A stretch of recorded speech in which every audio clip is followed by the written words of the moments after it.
If we are thinking about the effect of education, or the lack of it, on our nature, there's another comparison we can make. Picture human beings living in some sort of underground cave dwelling, with an entrance which is long, as wide as the cave, and open to the light. Here they live from earliest childhood, with their legs and necks in chains, so that they have to stay where they are, looking only ahead of them, prevented by the chains from turning their heads. They have light from a distant fire, which is burning behind them and above them. Between the fire and the prisoners, at a higher level than them, is a path along which you must picture a low wall that has been built, like the screen which hides people when they're giving a puppet show, and above which they make the puppets appear. "Yes, I can picture all that," he said. "Picture also, along the length of the wall, people carrying all sorts of manufactured objects which project above it, statues of people, animals made of stone and wood, and all kinds of materials. As you'd expect, some of the people carrying the objects are speaking while others are silent. A strange picture, and strange prisoners. No more strange than us," I said. "Do you think, for a start, that prisoners of that sort have ever seen anything more of themselves and of one another than the shadows cast by the fire on the wall of the cave in front of them? How could they, if they'd been prevented from moving their heads all their lives? What about the objects which are being carried? Wouldn't they see only shadows of these also?" "Yes, of course. So, if they were able to talk to one another, don't you think they'd believe that the things they were giving names to were the things they could see passing?" "Yes, they'd be bound to." "What if the prison had an echo from the wall in front of them? Every time one of the people passing by spoke, do you suppose they'd believe the source of the sound to be anything other than the passing shadow?" "No, that's exactly what they would think." All in all, then, what people in this situation would take for truth would be nothing more than the shadows of the manufactured objects. Necessarily. "Suppose nature brought this state of affairs to an end," I said. "Think what their release from their chains and the cure for their ignorance would be like. When one of them was untied and compelled suddenly to stand up, turn his head, start walking, and look towards the light, he'd find all these things painful. Because of the glare, he'd be unable to see things whose shadows he used to see before. What do you suppose he'd say if he was told that what he used to see before was of no importance, whereas now his eyesight was better, since he was closer to what is, and looking at things which more truly are? Suppose further that each of the passing objects was pointed out to him, and that he was asked what it was and compelled to answer. Don't you think he'd be confused? Wouldn't he believe the things he saw before to be more true than what was being pointed out to him now?" "Yes, he would. Much more true." "If he was forced to look at the light itself, wouldn't it hurt his eyes? Wouldn't he turn away and run back to the things he could see? Wouldn't he think those things really were clearer than what was being pointed out?" "Yes," he said.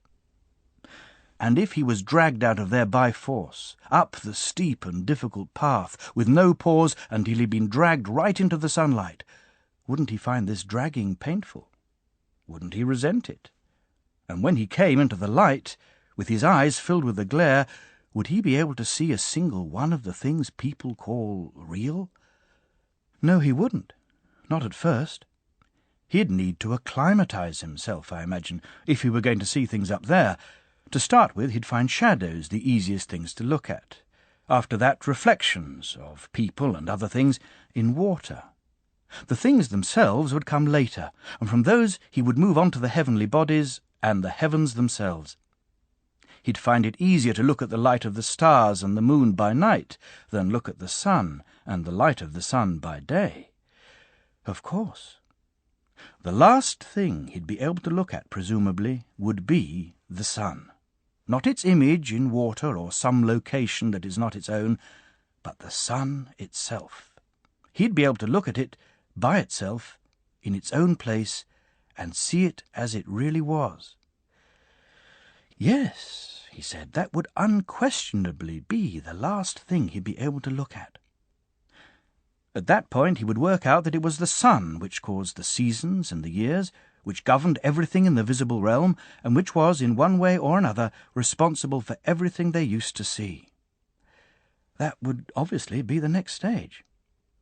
Now, suppose he were reminded of the place where he lived originally, of what passed for wisdom there, and of his former fellow prisoners. Don't you think he would congratulate himself on the change? Wouldn't he feel sorry for them? Indeed he would. Back in the cave they might have had rewards and praises and prizes for the person who was quickest at identifying the passing shapes, who had the best memory for the ones which came earlier or later or simultaneously, and who, as a result, was best at predicting what was going to come next. Do you think he would feel any desire for these prizes? Would he envy those who were respected and powerful there, or would he feel as Achilles does in Homer? Would he much prefer to labour as a common serf, serving a man with nothing to his name, putting up with anything to avoid holding those opinions and living that life?